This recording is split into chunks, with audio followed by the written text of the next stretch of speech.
brought to you by Hug House Productions.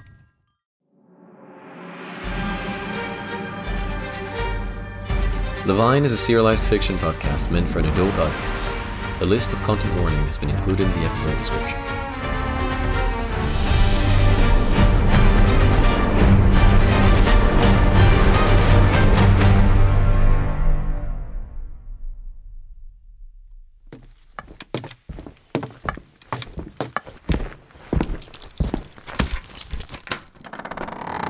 Here is your answer, my friend.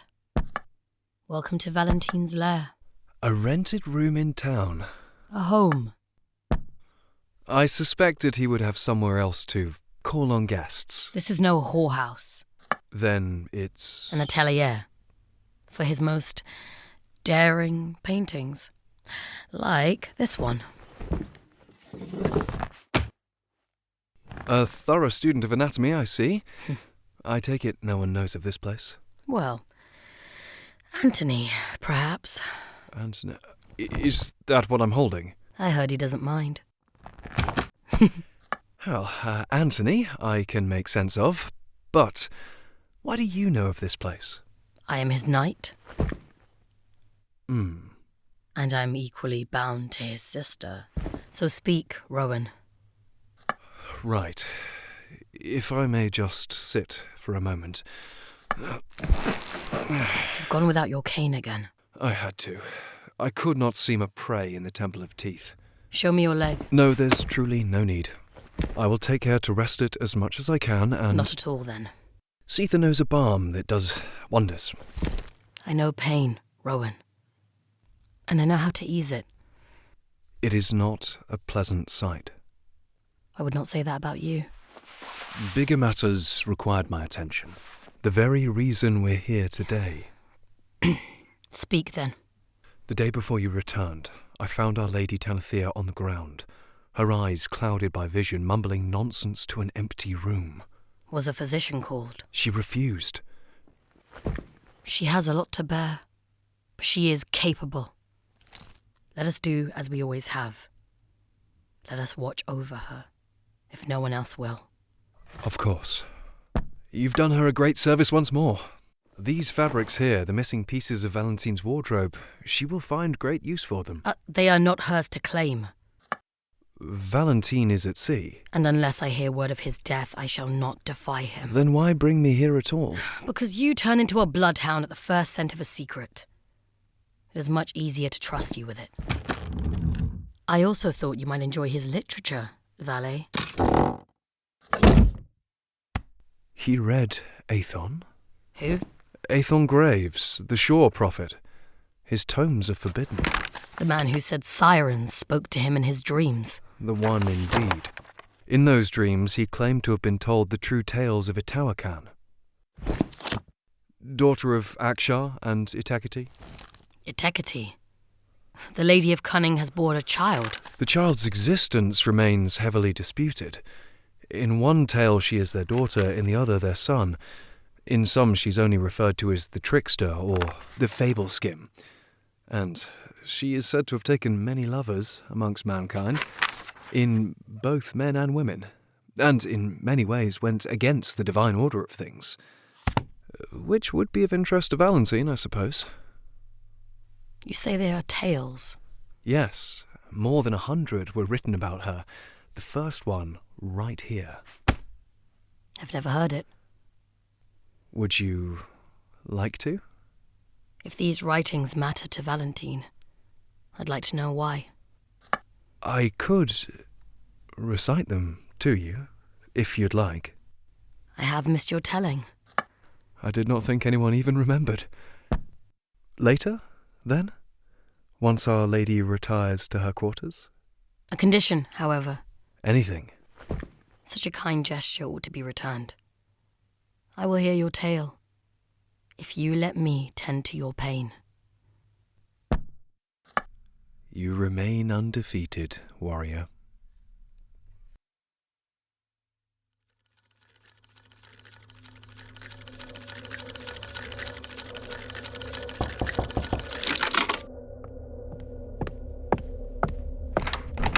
Ah, Nerea, please enter. Thank you. Again she comes in ill-fitting garb, thin and worn-out thread clinging to her skin. Pardon the state of things.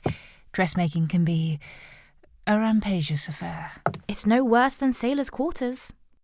What more could I aspire to?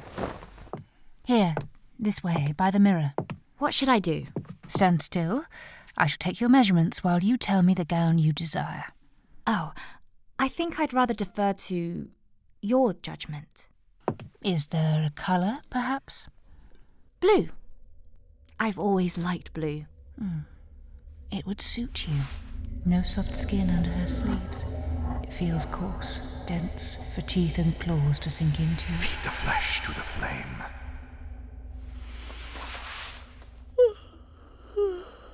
Is the bed not to your liking? No, it's wonderful. I tend to wake at night. That's all. For any reason at all? Aksha has granted me great strength, but even greater hunger to sustain it. It is hard to satisfy on land. Bound to the depth, doomed by the currents, they die in hunger, themselves devoured. How do you do it? I find prey where I can. The shore is not so far. Neither are the woods. Both at least an hour away. Not to me. What a life that must be. Slave of the tides, away from salvation where our light cannot reach. I thought the same of your life when I first arrived. My stories are certainly less exciting. I don't believe it for a moment. Oh, please. What petty feuds between houses compared to storms and leviathans. And yet, it's all I want to know. Will you not indulge me? Well, the Lady Stolworth recently found her husband bedding a maid, and when asked the reason for his betrayal, the man said it was no betrayal at all, that this was his duty to the Empire. How so? For he only performed such an act in the hope of becoming a saint. Pardon? A saint of Etecity. The Pale Mistress? Lady of Strife? The Lady of Excess here in the cliffs. What did he mean to do? He reasoned that if Akshar, the war god, rewards strength and bravery, then perhaps the Lady of Excess would recognise great acts of pleasure. To which Lady Stolworth replied that no great act of pleasure could ever involve him. Petty and dull, did I not say? No, this is delightful. Believe me. There are many more I could tell. Please. Well, how about an exchange? A tale of the land for a tale of the sea. Very well. What would you like to know? Let me think. My father often cursed the pirate raids of recent years. How troublesome they became to our import of silk, though I could never make sense of how anyone could stand against our fleet and its saints for so long. So, I suppose... They have their own. It's true, then. About the renegade. She is a demon, devourer of men, who crawled out the abyss with a rapier and sickle. You've met her? She claims to be Akshar's favourite, tasked to slaughter all of his other chosen to prove it. Seeking the light, forever gone. She hunts only her own kind, but to the crew, she offers a choice. Serve or die. She's building a fleet. I told you, tales of the sea bring no joy. I thought Levines had no need for blades. Pardon? You said a rapier and sickle. Why does she wield them? Do you not believe me? I do believe you. Of course I do. I did not mean to imply... Then why does it matter? Whether she kills by blade or claw? Misplaced curiosity, Your Grace. Forgive me. I shouldn't have spoken. Cut the tongue that threatens. It's your blood it seeks. No. I shouldn't speak about these things. Are we finished with the measures? Yes, Your Grace. Nerea, please. Nerea. Good. I should rest.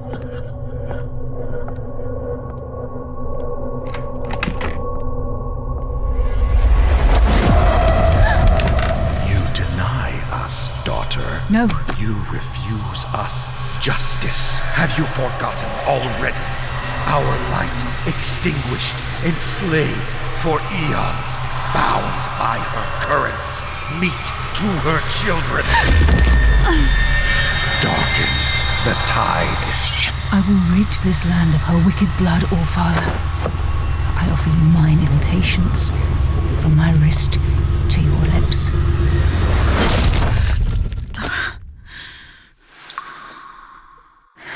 So you may know of my resolve.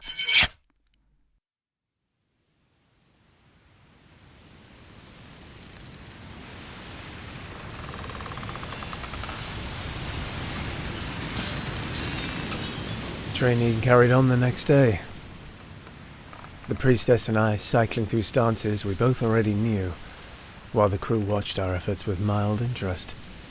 A carpenter was hard at work below deck, drumming along to the waves' rhythm, and the scent of a stew coalesced in the air, rising from the galleys. The sun was setting already. The breeze gentle, and the bruises from yesterday I could barely feel. Keeping quiet wasn't so bad. You fight unlike anyone I've seen. Is this what they teach in the cliffs? I was taught by a Neremian. My father brought a slave long before I was born. He made her his right hand, his knight. The Tellaris aren't their slaves. She was family. Was? Sailor's fever. The only thing she couldn't wield a sword against. Her daughter remains, however, with maybe twice her mother's skills. She's taught me just as much. You allowed the mother to breed? Be thankful the lieutenant is watching, priestess. This blade is dull, but my teacher would have run it through your neck still. I remain tempted. You were taught by a conquered race. I learned from the victors. Try, Cliffer. Priestess, the Lord of the Hunt beckons. Whispers I've heard of a blighted creature hiding in the belly of this very ship. It leaps between shadows, moved by an insatiable hunger, threatening to devour our entire crew from the inside out. We have a rat, priestess. You must go. You must go get the rat. At your service. Aksha, forgive me. I cannot bear those you inspire. If I required assistance to deal with the likes of her, I might as well be thrown off the ship. Jump then, if you can't be saved from yourself. The bell starts to ring, and stillness rolls over the deck. The captain's returned from her hunt, and for her to emerge this early can mean only one thing.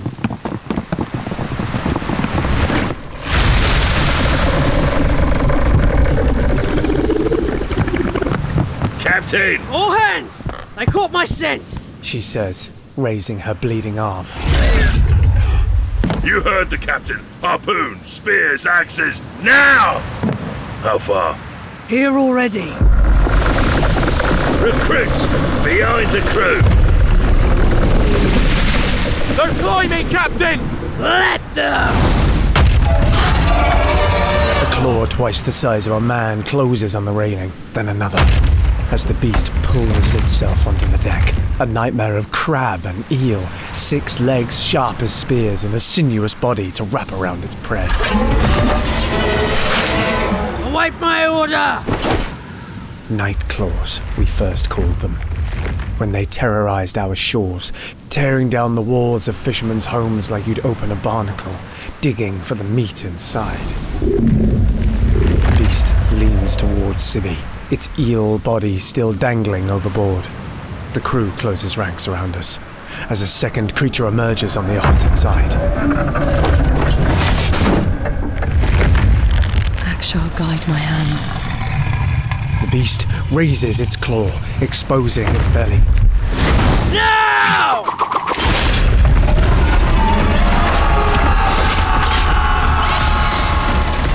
Wounded, but only wounded. The creature carries on its assault. Baines runs past me, axe in hand. His body a blur, muscles shifting under a skin turned grey. He takes a single swing at one of the legs and cuts it clean. Behind me, the crew engaged the second beast, harassing it with spears and harpoons. Take it down! The third beast has climbed starboard, frenzied by the raging calls and the scent of blood.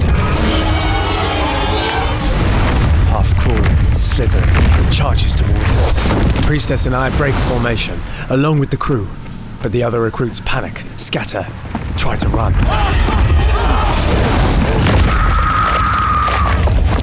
Blood for action! Twin axes in hand, she leaps into action and strikes at the tail, where the flesh is soft. And before it can retaliate, I slash open its leg. Harassing the beast from opposite sides, we draw its attention away, weaving ourselves through legs and claws, and in this moment, the priestess's movements are a revelation. What I thought poor technique, these large swings that left her guard exposed, it is momentum. Once she needs to cut flesh like this, it is not swords she was trained to survive, but teeth and claws. Bleed him, Cliffer!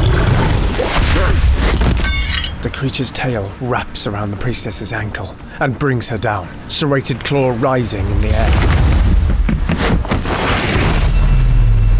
I slip under its abdomen, where the chitin is soft.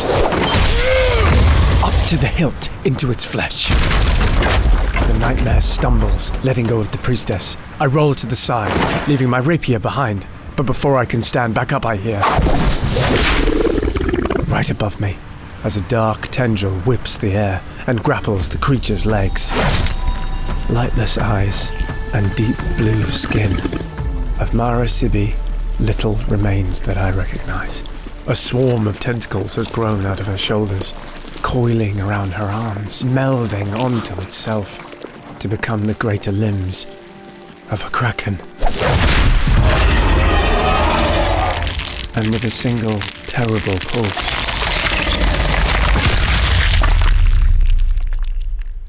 she tears the beast apart.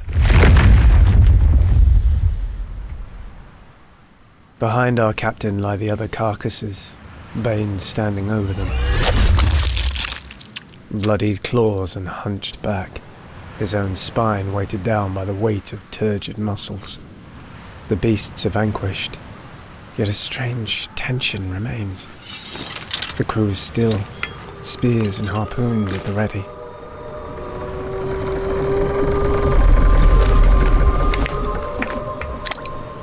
The Nightclaw's blood have soaked the main deck, seeping through the wood, unfurling in the sea.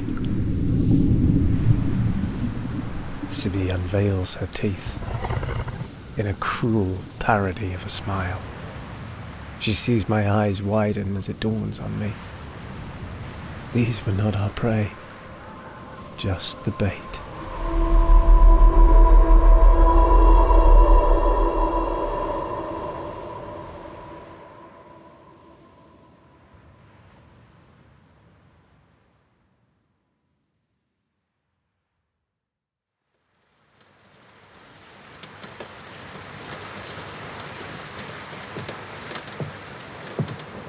Sharpen your daggers while the man sleeps, each in its place.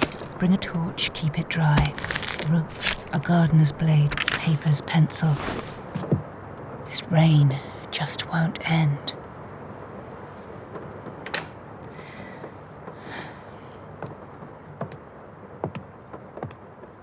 Oh, Father, guide me. Cast your eyes on my path.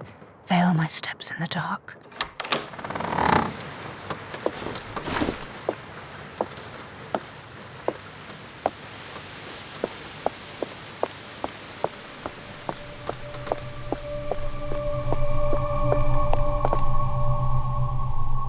The storm quiets. Moonlight peeks through, not for long. Now is the time. Oh, Father, thank you. What do you hope to find, returning to the sewers, trudging in waste? There's work to be done, a proof still to find. This way. Isabel has cleared the bloodvine already. The gate should be easy to find. There it is.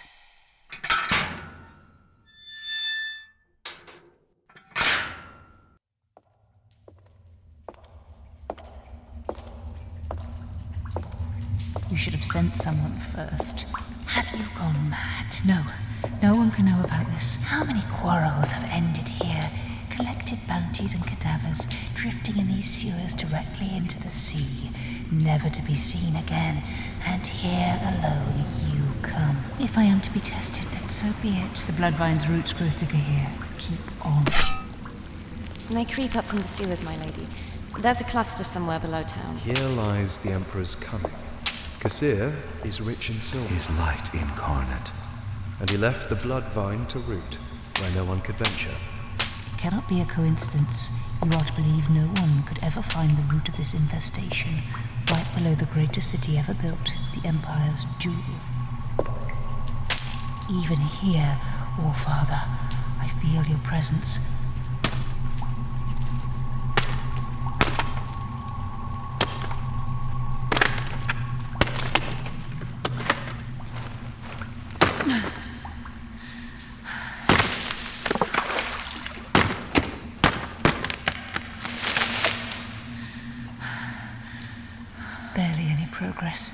But it all leads this way. Find the source. Wiser to rest for a while.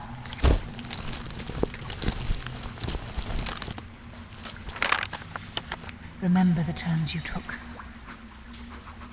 There's something you're not seeing.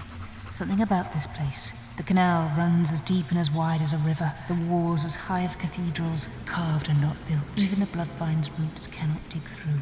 Look closer.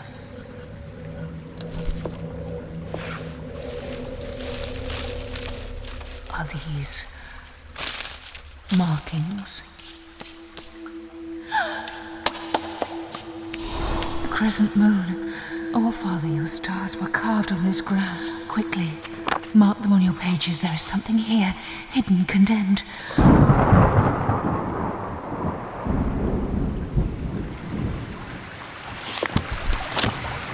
Rain is coming. Return before it's too late. Leave your tools behind. You'll find them.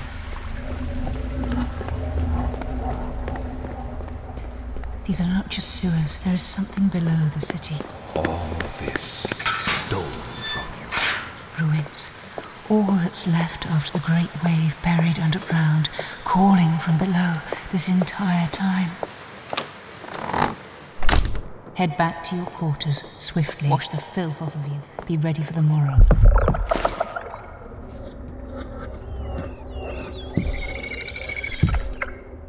Tanathea? Hidden, hunting, seeking the light. Forever gone. Nerea, you were in the rain. She knows, she sees. Apologies if I disturbed your rest. I meant to be discreet. What for? She knows. Strike at the heart before she does. The storm, I thought of Valentin alone at sea. I could not sleep. I went to find my mother and father. Their graves. I thought it could offer some comfort. Be together in some way. A foolish idea, really. Look at the state of me. No, not at all. Of course you would seek family in times like this. I suppose I seldom recognize myself lately. Waking in the middle of the night, departing under the rain, and I was so ill-mannered to you earlier. I lived amongst sailors. I cannot consider you ill-mannered if I tried. You're too kind, Nerea. No, that I am not. But I understand you. And I know a solution. What do you mean? Something to anchor your spirit, like it has done for mine. Come with me. Arms behind your back, daggers at hand in your sleeves. Do as she says. Be ready.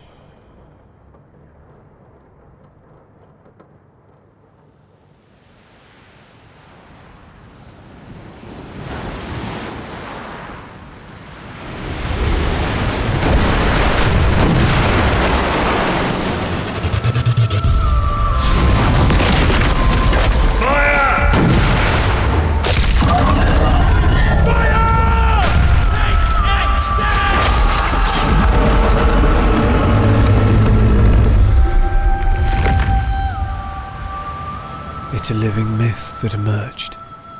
A great snake, scales sparked with moonlight. Bright, iridescent fins the size of our sails blossoming over its body. Teeth the size of my blade, set onto an inevitable maw, made to crush any shell, any flesh and bone in a single bite. It bleeds, the purest of red, trickling down the mosaic of its scales. The scent of it parches your throat, your lungs, your thoughts. Your skin shivers, your body tenses. Your lips draw back and your teeth want to bite what you can already taste. Violence, distilled and red, trapped in the flesh. Sibi pulls with all her strength and slams the head of the beast on the deck. Baines rushes to our captain's side, holding the Leviathan down as it thrashes and flails, threatening to destroy the entire ship. Now, Lyle!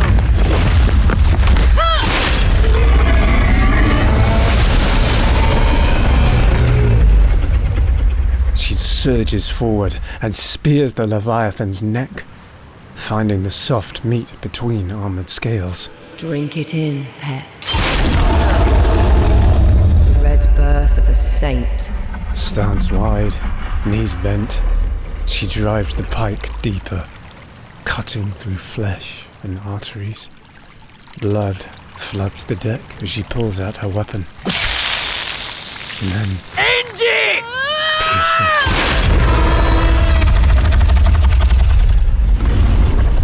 Mightier with each strike, carving a wicked prayer in the flesh of the beast, calling onto the gods to witness.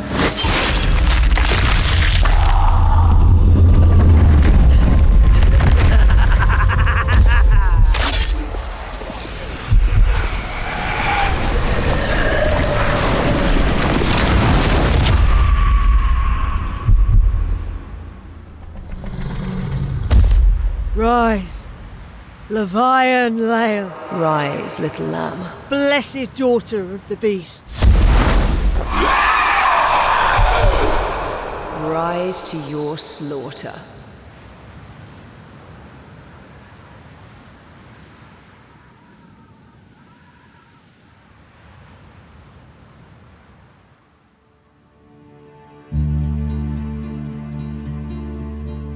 Thank you so much for listening to Levian. Credits have been included in the episode description, and if you'd like to know more about the show, you can find us online on the Hug House website or at Levian Podcast on social media.